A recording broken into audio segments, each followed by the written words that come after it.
Que el Señor les bendiga, amados hermanos. Es un privilegio el poder saludarles una vez más a través de estos medios que son de mucha bendición para la iglesia del Señor. Usted que está en su trabajo, que está ahí en su casa, sea bienvenido. Le damos gracias al Señor por esta bendición que nos concede de poder apartar este tiempo para meditar en la palabra del Señor. En este momento quisiera hacerlo en el capítulo número 6 del libro de los Gálatas, la epístola a los Gálatas, capítulo número 6, y quisiera compartir un pensamiento muy importante que en el tiempo que vivimos es muy necesario el poder transmitirlo a la iglesia del Señor y que el pueblo pueda ser edificado y más que todo el liderazgo de la iglesia pueda despertar a una realidad que la palabra de Dios nos enseña. Capítulo 6, versículo 1 en adelante.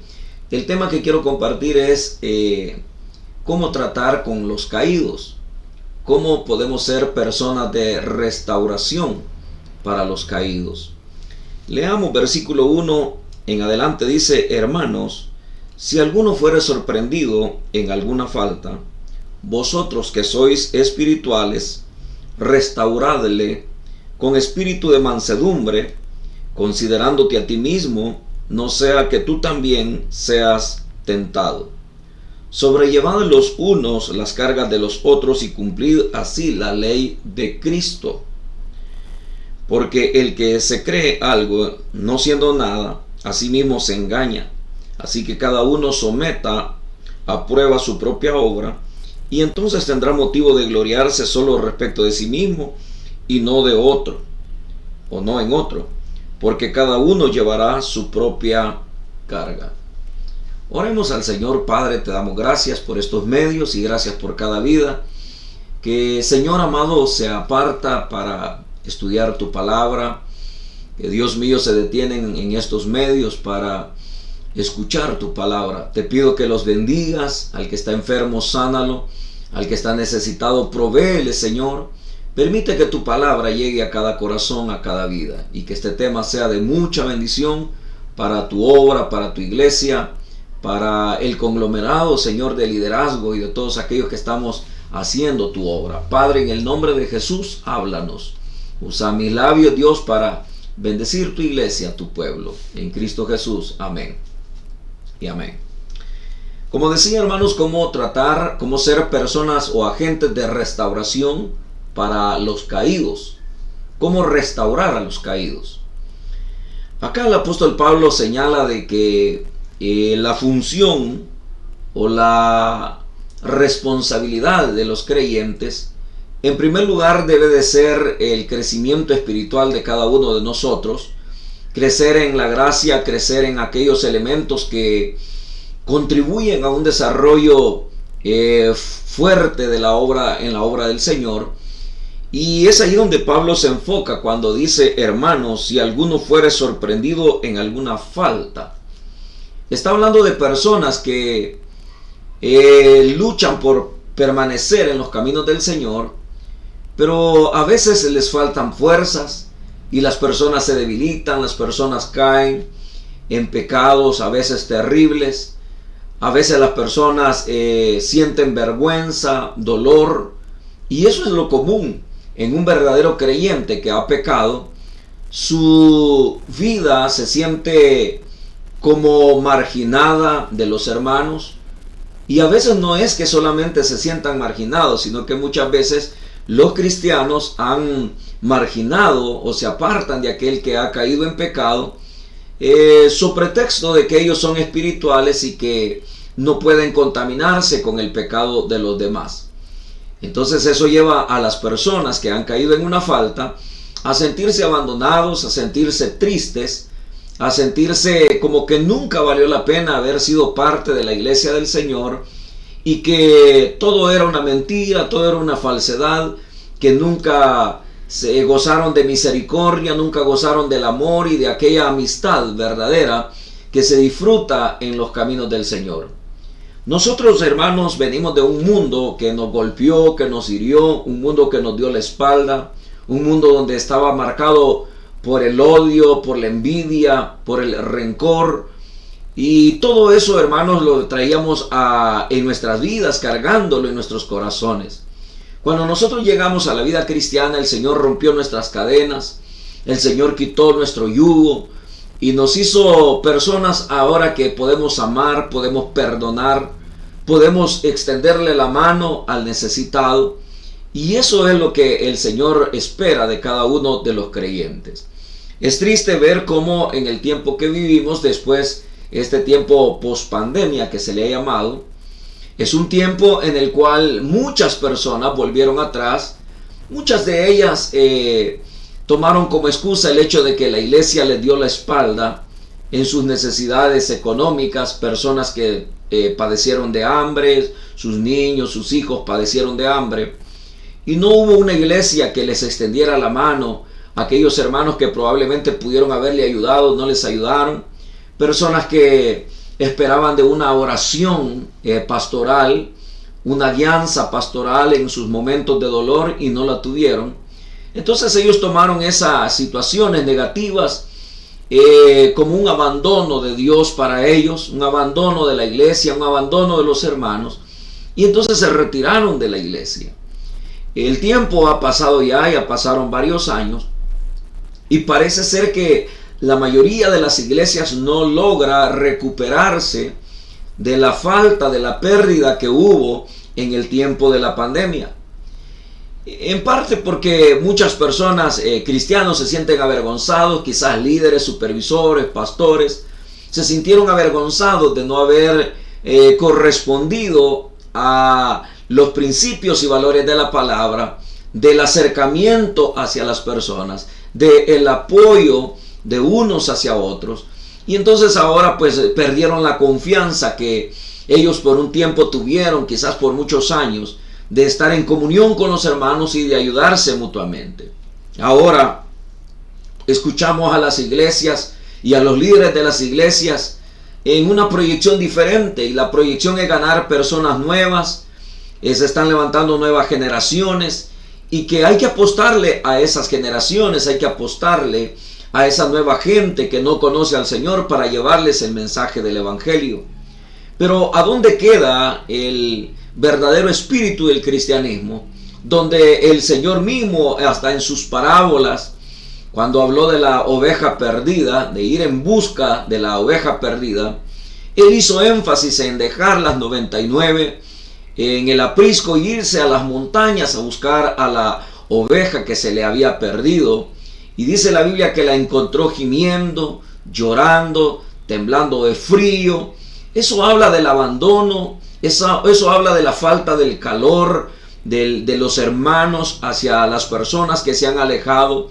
Eso habla de la falta de comunión con Él, del abandono total que han tenido después de haber fallado.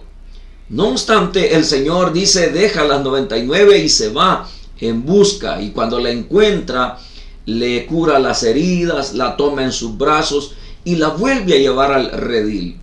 Creo, sin temor a equivocarme, sin hacer una teología de esto, sino más bien una enseñanza de un valor principal como es la misericordia, como es la compasión, el amor, que debe de tener todo cristiano hacia aquel que ha fallado. Algunos han dicho de que la iglesia es el único ejército que deja tirados a sus soldados heridos. Y eso, hermanos, es triste y es lamentable, porque lo que el apóstol Pablo está señalando acá es precisamente no hacer lo que ese dicho dice, sino más bien cumplir la ley de Cristo, que es la que menciona acá. Y la ley de Cristo consiste en gracia, en misericordia, en compasión, en ayuda al necesitado. Otra parábola que el Señor mencionó fue la parábola del buen samaritano. Cuando un hombre había sido herido, se cree que era un judío, había sido asaltado por ladrones, pasó un sacerdote y no quiso comprometer su privilegio, su vida, su postura, su posición, pasó de largo. Pasó un levita, que era una persona también reconocida como una persona espiritual, una persona que tenía principios y valores, misericordia en su corazón, pasó de largo.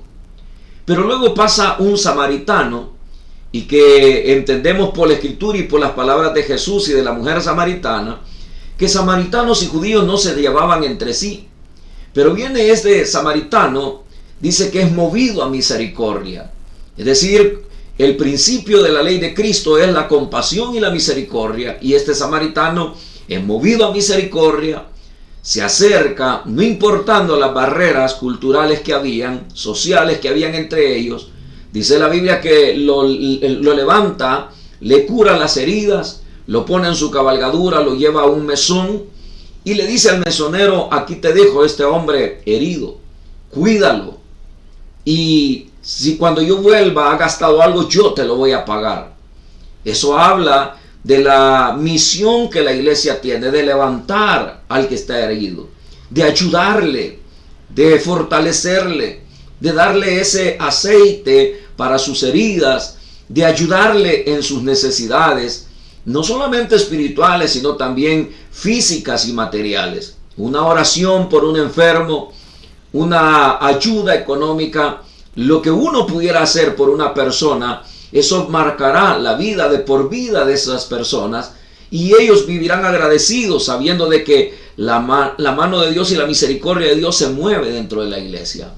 Pablo acá dice: si alguno fuera sorprendido, no lo critique. Aquí no dice vayan y hagan el chisme, hagan el chambre, corran la bola de que fulano cayó, o díganle: yo te lo advertí, o yo sabía que ese fulano iba a caer, como muchas veces se señala a las personas que han caído. No, Pablo dice: si ustedes son espirituales, porque muchas veces las personas dicen: no, yo todavía, gracias a Dios, estoy en pie, estoy conectado con el Espíritu. Pues a usted y a mí nos hace el llamado Pablo y dice: vosotros que sois espirituales, restáurenle. Restáuranle. Nuestra misión es restaurar.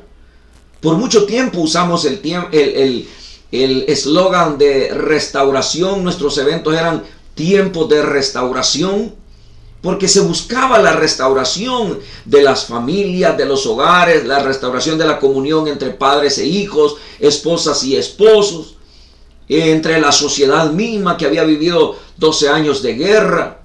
Es decir, se llamaba a la reconciliación y a la restauración. Y eso es lo que Pablo dice: restáurenle, restaurarle con espíritu de mansedumbre, considerándote a ti mismo. Es decir, estamos en el mismo camino. Y mañana puede ser alguno de nosotros que pudiera estar tirado, tendido, abandonado, necesitando el calor de los hermanos, de la ayuda de una persona que nos pueda extender su mano. Y probablemente, como dice la Escritura, que lo que se siembra se cosecha. Si nosotros no sembramos misericordia, compasión, amor, es probable que tampoco cosechemos o recibamos eso cuando lo necesitemos. Ahora, Pablo está diciendo: restáurenle con espíritu de mansedumbre, considerándote a ti mismo, no sea que tú también seas tentado. O sea, puedes llegar a caer en la tentación. Todos los días es una batalla. La vida cristiana es una batalla diaria, que estamos batallando en contra del enemigo, que dice la Biblia que anda como león rugiente viendo a quién devora. Todos los días hay acechanzas, problemas, tentaciones, necesidades, pruebas, situaciones difíciles que hay que estar enfrentando. Y por la pura gracia y misericordia del Señor estamos en pie. Entonces, ¿cuál debe de ser la misión del cristiano?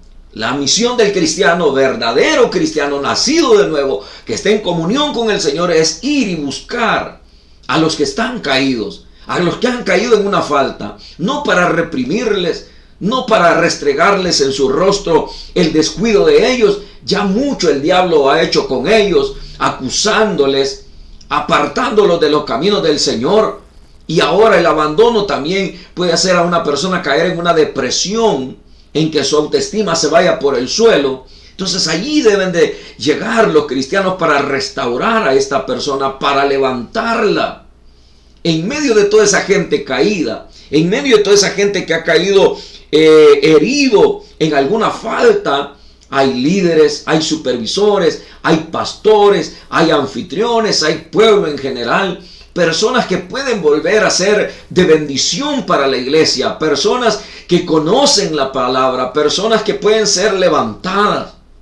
pueden ser restauradas. Personas que cayeron en el alcoholismo, en la droga, en el adulterio, en la fornicación, pero se han arrepentido y sus hogares están luchando por ser restaurados.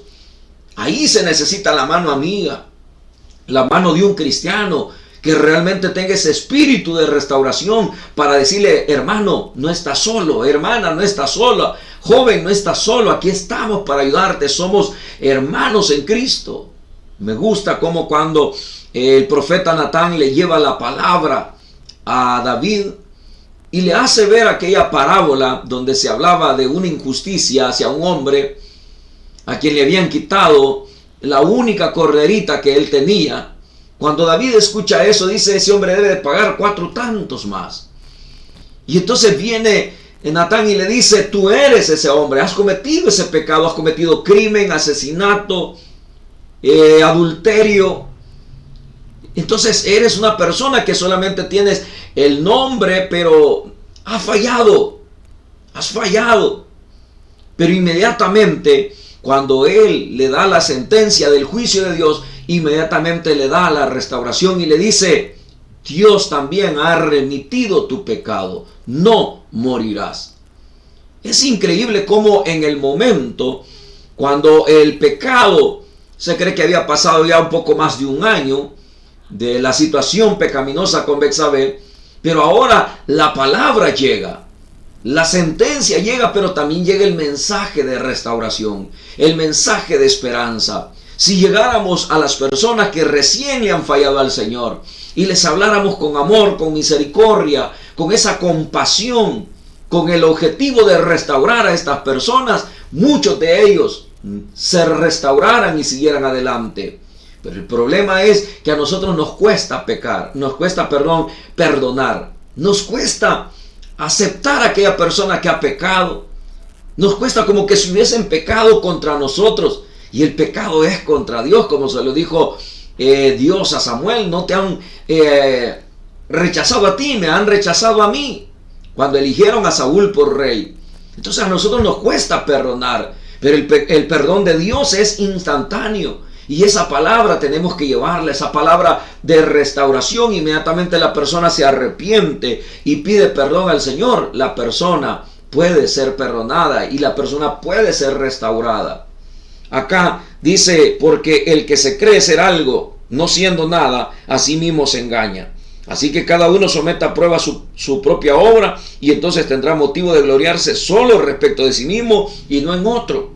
Es decir, que si hay una persona que se cree que está firme, que está fuerte, pero probablemente no considera su humanidad, sino que al contrario se vanagloria en la caída de otros, se alegra en el fracaso de otros y no se pone a pensar que también él no es inmune a una caída, a un pecado, se está engañando a sí mismo. Entonces Pablo dice: someta a cada uno su propia obra y entonces tendrá motivo de gloriarse. Es decir, sometamos nuestra vida al Señor, cuidémonos para la gloria del Señor, y entonces sentiremos esa satisfacción de que realmente Dios nos está guardando y nos está preservando, pero solamente en base hacia nuestra vida, no comparándonos con aquellos que han fallado, como siendo nosotros más super espirituales que ellos, sino considerando nuestra debilidad, nuestra flaqueza, nuestra naturaleza humana, que está inclinada hacia el pecado. Entonces tengamos mucho cuidado, porque el Señor espera no solamente que restauremos a las personas que están caídas, sino que cuidemos nuestra vida también, de no caer en faltas. La Biblia dice: el que cree estar firme, mire que no caiga. Es decir, cuídese, cuidemos nuestra vida, pero también cuidando nuestra vida vayamos a restaurar a los demás, vayamos a levantarlos, a decirles que el Señor no ha terminado con ellos, que tiene un propósito con sus vidas. Dice el versículo 5: porque cada uno llevará su propia carga. Cada uno llevará su propia carga. Es decir, que el Señor, hermano, nos ha delegado una responsabilidad a cada uno.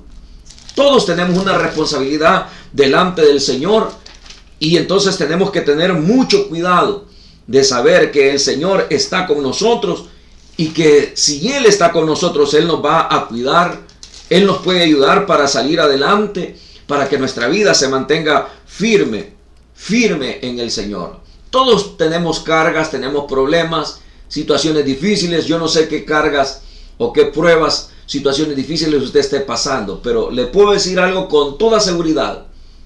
La Biblia dice que hay que echar toda nuestra ansiedad sobre Él, porque Él tiene cuidado de nosotros. Él no abandona a sus hijos. Él tiene cuidado de tu vida. ¿Qué tenemos que hacer? Vamos y busquemos a los que están caídos. Restaurémosles en el nombre del Señor. Cuidemos nuestra vida, que se mantenga íntegra para el Señor. Y si tenemos cargas, y si tenemos situaciones difíciles en nosotros, nadie va a orar por nosotros. Nadie se va a arrepentir por nosotros. Tenemos que ser nosotros los que tenemos que buscar al Señor. Si tan solo este principio entendiéramos todos, que en el momento de fallarle al Señor tenemos el recurso del arrepentimiento, de humillarnos delante la poderosa mano de Dios, Él nos restauraría. Pero dice acá, voy a leerles un versículo en el capítulo 55 del libro de los Salmos, versículo 22, dice: echa sobre Jehová tu carga, y Él te sustentará. No dejará para siempre caído al justo.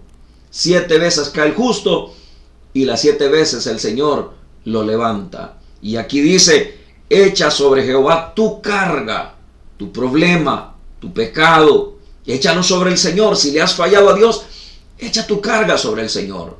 Reconcíliate con Él. Levántate, búscalo a Él. A Él es que le has fallado.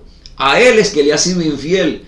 Y Él tiene el poder para restaurarte. Él tiene el poder para levantarte. Y Él te dice que Él te sustentará. Es decir, te dará ese alimento espiritual de su palabra. Te alimentará, te fortalecerá. Y no dejará para siempre caído al justo. Esta es la promesa del Señor. En vez de que te escudes en tu pecado, decir no podré salir adelante, en vez de decir me van a ver como un hipócrita, como un falso, olvídate de eso. Deposita tu carga en el Señor. Él te sustentará, porque Él no dejará para siempre caído al justo. Oremos al Señor. Bendito Dios y Padre que estás en los cielos y habitas en nuestros corazones. Padre, te damos gracias por todas esas vidas, Señor, que están a través, Señor, de las redes sociales, Señor, viendo este video, escuchando esta palabra. Te pido, Dios, que los bendigas. Aquel que está, Señor, con cargas de pecado, que está caído, levántalo, Señor. Perdona sus pecados. Lávale con la sangre preciosa de Jesús, tu Hijo amado. Restaura el Espíritu Santo. Vuelve el gozo de tu salvación al corazón de esas personas, porque tú no dejas caído para siempre al justo. Levántalos, levántalos, Dios, y permite a tu iglesia ser personas restauradoras, personas de restauración, personas que con espíritu de mansedumbre, Señor, considerándonos que también nosotros estamos en esta batalla, podamos llevar, Señor, tu mensaje, podamos llevar tu palabra de restauración a esas vidas. Levanta a los caídos, salva a los perdidos. Señor, rompe toda cadena del diablo, Dios mío, en el nombre de Jesús de Nazaret. Haz una obra gloriosa, Espíritu Santo. Haz una obra poderosa en cada corazón, en cada vida, en el nombre de Jesús. Aquellos que están heridos, abandonados, que sienten que nadie está con ellos, permítenos llevarles tu palabra para decirles que todavía somos sus hermanos, que todavía les amamos y que tú tienes un propósito para ellos. Padre, en el nombre de Jesús, te damos a ti la gloria. Perdónanos por haber sido indiferentes ante la caída, ante, Señor, el abandono de las filas cristianas de muchos hermanos, de muchos líderes, de muchos supervisores, de muchos pastores. Perdónanos y ayúdanos, Señor, a hacer esa mano extendida, esa mano de misericordia para tu pueblo, para tus hijos, porque en ti hay esperanza. En el nombre de Jesús, gracias te damos, Señor. Amén y amén. Amado hermano y amigo que has escuchado, que has visto este mensaje, entrégale tu vida al Señor. Vive para Él. Estamos para servirte. No te aísles. Acércate a la iglesia. Busca la comunión de los santos. Y si un hermano te habla, acéptalo como ese hermano que llega con la visión de levantarte, de extenderte la mano para que te restaures y vuelvas a los caminos del Señor. Nos vemos, hermanos, en otra próxima reflexión de la palabra del Señor. Que Dios te bendiga.